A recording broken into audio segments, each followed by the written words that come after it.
Aujourd'hui, on va chez Dominique, à l'escargotière du parc du Marcanterre.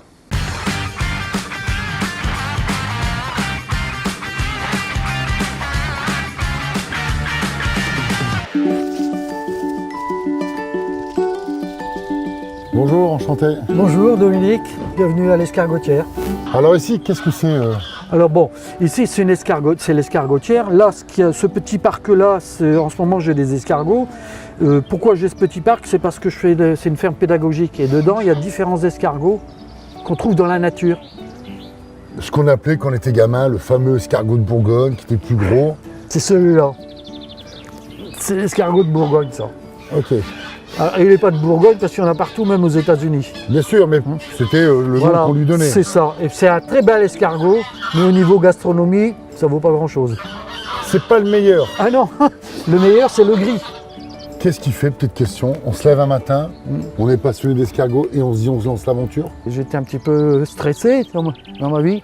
Puis ici c'était un bois, j'ai tout construit, enlevé tous les arbres, tout. Et comment dire, j'étais stressé, comme c'était dans le bois, je me déstressais avec ces petites bêtes-là que je voyais, je m'amusais. Et de là, j'ai dit pourquoi je ne ferais pas ça? Et depuis, je vis heureux rien qu'à cause d'eux. Je vais vous montrer les parcs où on va faire élever les escargots. C'est des petits escargots que je vais mettre après les seins de glace, parce que s'ils gèlent, c'est une espèce qui crève.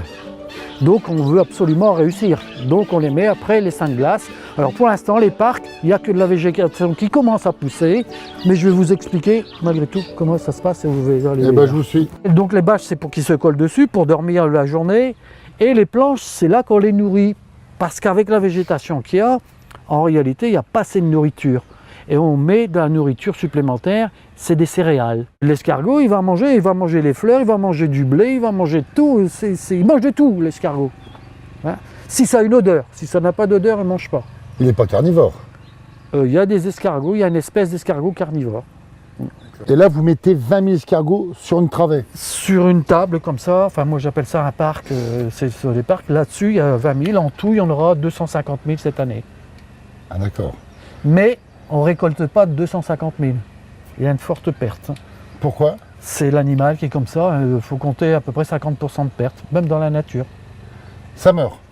Oui, la première maladie de l'escargot, c'est le stress. Ici, justement, on a cherché qu'est-ce qui stressait. On sait maintenant, à peu près tous les éleveurs, on le sait. Et la première chose qui stresse un escargot, ça paraît bizarre, mais c'est une réalité, c'est la pluie. Il n'aime pas la pluie. Vous vous rendez compte, les grosses gouttes d'eau qui tombent comme ça sur lui, ça le stresse. C'est pour ça qu'il y a un toit, comme ça évite de les stresser aussi. Donc ici, on a une perte un peu moins importante. On a une perte de 30% au lieu de 50%. Je vais vous montrer des œufs et des bébés. Allons-y. Alors les petits. Bon, ça ici, c'est une petite salle, petite pièce vidéo. Je passe des vidéos que j'ai faites moi-même. C'est une vidéo qui explique comment on travaille l'escargot. Et là, on va les laver. À la machine à laver? Oui, c'est une invention à moi. C'est une machine qui a été trafiquée. Ouais. Et là, on met du sel, c'est pas du savon. Et on va les faire tourner comme ça. Ça me fait gagner du temps, quoi. Et là, c'est la machine. Et je l'ai trafiquée. Elle fait 5 rinçages après. Et voilà, là, ils sont nickel, tout propres. Il n'y a plus qu'à les blanchir. Là, il y a un seul escargot qui a pondu, là. Un escargot, ça pond plus que son corps. Ça va jusqu'à 140 œufs. Voilà les bébés escargots. Ah, déjà, on voit un petit peu déjà que la coquille. Ils ont leur coquille déjà. Ah, ok. Moi, j'ai retrouvé la vie avec eux. Parce que j'avais été gravement malade par le stress. Et j'ai retrouvé la vie avec eux. Ça fait 20 ans. Vous êtes comme un petit escargot, vous n'aimez pas le stress? Non, j'aime pas ça. J'essaie de l'éviter. Mais c'est grâce à eux que je l'ai pu. Ça a été formidable, quoi. Vous les vendez à qui, vos escargots? Plus de 50% de ma production part chez les restaurateurs. Oui. J'en ai 25 dans la région. Et ça pourquoi? Parce que je suis ancien chef cuisinier.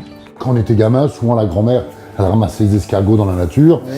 Elle devait les dégorger, les roses, quoi. Ça mettait beaucoup de temps de travail. Qu'est-ce qu'on fait aujourd'hui? Aujourd'hui, on a pas mal découvert des choses au niveau de l'escargot et de la manière où il faut le préparer. Déjà c'est un animal, il faut le respecter, donc ne pas le faire souffrir. Alors il faut arrêter de le faire dégorger.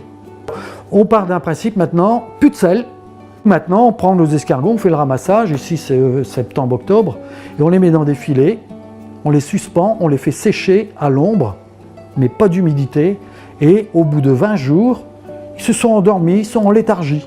Ils vont faire un petit opercule, ils se sont vidés, et de là, on va pouvoir les tuer. Travail de patience, hein. Tout est manuel. Un escargot, il passe au minimum 7 fois dans ma main avant d'être vendu. Combien par jour? Pour l'abattage, j'en fais 12 000. Oui, c'est quand même pas rien. Après, ici, en croquis, là, j'en ai préparé pour 24 douzaines. Ça, je fais ça en 1 heure. Hein. Je vais vous faire goûter. Donc là, ça va être peut-être trop chaud. C'est très bon. J'adore. Eh ben, vous avez vraiment des mains en or. Merci pour tout. Merci bien. Alors aujourd'hui, nous avons vu les escargots. C'est pas une souris verte, mais c'est très très bon. Dominique Bremer, héliciculteur, c'est-à-dire éleveur d'escargots. C'est un animal que j'adore. Tout ça, c'était la nature, plus la cuisine. Et bon, depuis, je suis aux anges, quoi.